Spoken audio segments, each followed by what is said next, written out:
Capítulo 40. Deveres para com os filhos. Foi-me mostrado que os pais em geral não têm seguido a devida conduta para com seus filhos. Não os têm restringido como deviam, mas permitido que condescendam com orgulho e sigam as próprias inclinações. Antigamente a autoridade paterna era considerada. Então os filhos se achavam em sujeição aos pais, e temiam-nos e os reverenciavam. Nesses últimos dias, porém, a ordem está invertida. Alguns pais estão sujeitos aos filhos, temem contrariar a vontade deles e, portanto, cedem.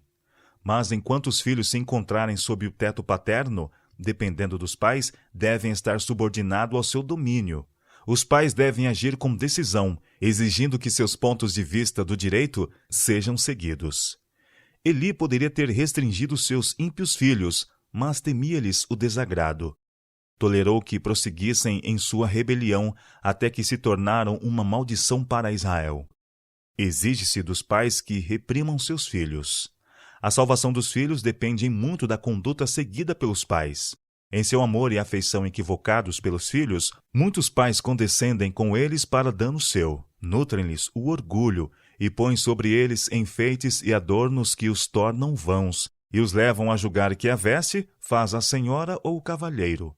Um rápido conhecimento, porém, convence os que com ele se associam de que a aparência exterior não basta para ocultar a deformidade de um coração destituído das graças cristãs, mas cheios de amor próprio, altivez e paixões não controladas. Os que amam a mansidão, a humildade e a virtude devem fugir de tal convívio, ainda que sejam filhos de observadores do sábado. Sua companhia é venenosa, sua influência conduz à morte. Os pais não avaliam a destruidora influência da semente que estão semeando. Ela brotará e dará frutos que farão com que os filhos desprezem a autoridade dos pais. Mesmo depois que têm idade, exige-se dos filhos o respeito para com seus pais e que cuidem de prover-lhes conforto. Devem dar ouvidos aos conselhos dos piedosos pais, não achando que por terem mais alguns anos já não têm mais dever para com eles. Há um mandamento acompanhado de promessa para os que honram a seu pai e sua mãe. Nesses últimos dias, os filhos se fazem notar tanto por sua desobediência e desrespeito que Deus os tem observado especialmente, e isso constitui um sinal da proximidade do fim. É um indício de que Satanás tem completo domínio sobre a mente dos jovens. Por parte de muitos, já não há respeito para com a idade. É considerado demasiado fora de moda respeitar as pessoas idosas.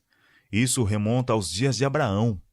Diz Deus: porque eu tenho conhecido que ele há de ordenar a seus filhos e a sua casa depois dele. Gênesis capítulo 18, verso 19. Antigamente os filhos não tinham permissão de casar-se sem o consentimento dos pais. Estes escolhiam para os filhos. Era considerado crime um filho contrair casamento pela própria responsabilidade.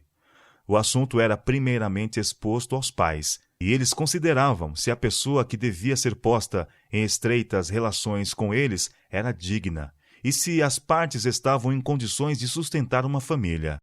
Era por eles considerado da maior importância que eles, adoradores do verdadeiro sábado, não se casassem com uma pessoa idólatra, não fossem suas famílias levadas a desviar-se de Deus.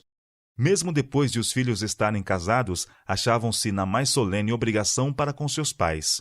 Seu discernimento não era então considerado suficiente sem o conselho dos pais, e era-lhes exigido respeitar e obedecer aos desejos deles, a menos que estes se achassem em contradição com os preceitos de Deus. Fui novamente levado a considerar a condição dos jovens nestes últimos dias. Os filhos não são controlados. Pais, vocês devem começar sua primeira lição de disciplina quando seus filhos são criancinhas de colo. Ensinem-lhes a submeter sua vontade à de vocês. Isso se pode fazer mantendo a justiça e a firmeza. Os pais devem ter inteiro domínio sobre si mesmos e, com brandura, mas com firmeza, dobrar a vontade da criança até que ela nada espere senão ceder aos desejos deles. Os pais não começam a tempo. A primeira manifestação de mau temperamento não é reprimida, e os filhos crescem obstinados, o que aumenta à medida que eles crescem, que se arraiga à proporção que eles se fortalecem. Certos filhos, ao terem mais idade, julgam ser coisa natural que façam a própria vontade e que os pais se submetam aos seus desejos.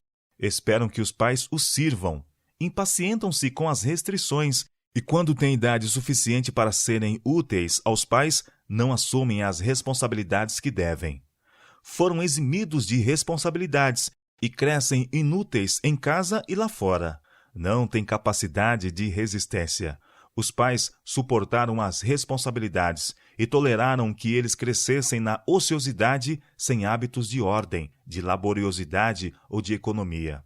Não lhes foram ensinados hábitos de abnegação, mas foram mimados e favorecidos, satisfeitos seus apetites, e crescem com uma saúde débil. Sua maneira e comportamento não são agradáveis. Sentem-se infelizes e tornam infelizes os que os rodeiam. E enquanto os filhos são ainda crianças, enquanto necessitam ser disciplinados, é-lhes permitido saírem com outros e misturarem-se com os da mesma idade, e uns exercem uma influência corruptora sobre outros. A maldição de Deus pesará sobre os pais infiéis. Eles não somente estão plantando espinhos que os hão de ferir aqui, mas encontrarão a própria infidelidade quando se assentar o juízo. Muitos filhos se erguerão no juízo e condenarão os pais por não os haverem reprimido, e os acusarão de serem destruídos.